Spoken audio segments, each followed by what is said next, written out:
قرآن پڑھیں، اور قرآن کو اول تو کوشش کریں، اگر آپ کی عمر ابھی ایسی ہے کہ آپ سیکھ سکتے ہیں تو عربی زبان سیکھیں اور قرآن کو اپنی آنکھ سے پڑھیں، ترجمے سے نہیں۔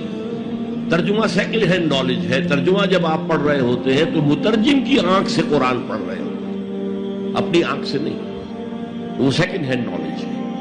وہ نالج دے سکتا ہے، انسپائر نہیں کر سکتا، ترجمہ کبھی انسپائر نہیں کرتا۔ تو ایمان جو پیدا ہوتا ہے وہ قرآن کو سمجھ کر پڑھنے سے ہے۔ اس ایمان کی کمزوری کی وجہ سے ایسا ہو جاتا۔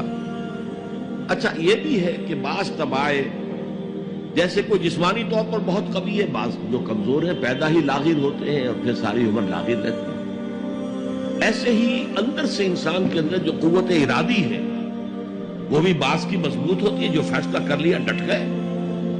بعض کی قوت ارادی اتنی مضبوط نہیں ہوتی۔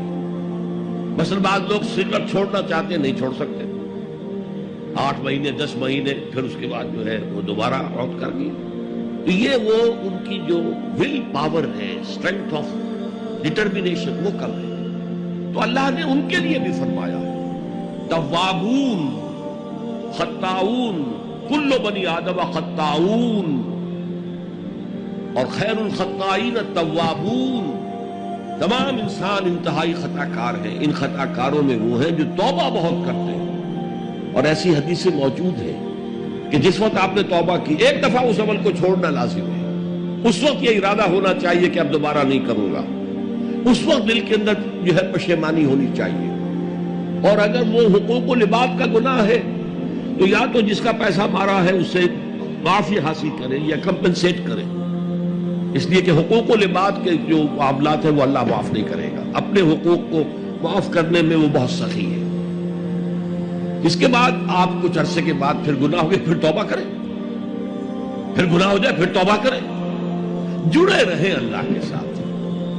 میں اس کی مثال دیا کرتا ہوں، کسی بچے کو ماں مار رہی ہے، وہ بچہ ماں ہی سے لپٹ رہا ہے، اسی طریقے سے اللہ سے لپٹے رہو اور سمجھو کہ ہاں یہ مجھ سے گناہ ہو رہا ہے، پھر دوبارہ، تو اس لیے کوئی حرج نہیں ہے۔ اگر آپ کی قوت ارادی کمزور ہے تو اللہ تعالیٰ جو ہے آپ کی جو بھی قوت اس نے آپ پہ رکھی ہے، آپ کے جینز میں کوئی کمزوری ہے تو میں بیان کر چکا ہوں کہ جو شاکلہ انسان کا ہے، قُلْ كُلٌّ يَعْمَلُ عَلَىٰ شَاكِلَتِهِ، یہ وہ جینز کے ذریعے سے بنتا ہے اور ماحول کی وجہ سے بنتا ہے، لہذا اس کے اندر اندر ہی آپ عمل کر سکتے ہیں۔ تو اللہ تعالیٰ جانتا ہے اور ہر ایک سے وہ اس کی وسعت کے مطابق حساب لے گا۔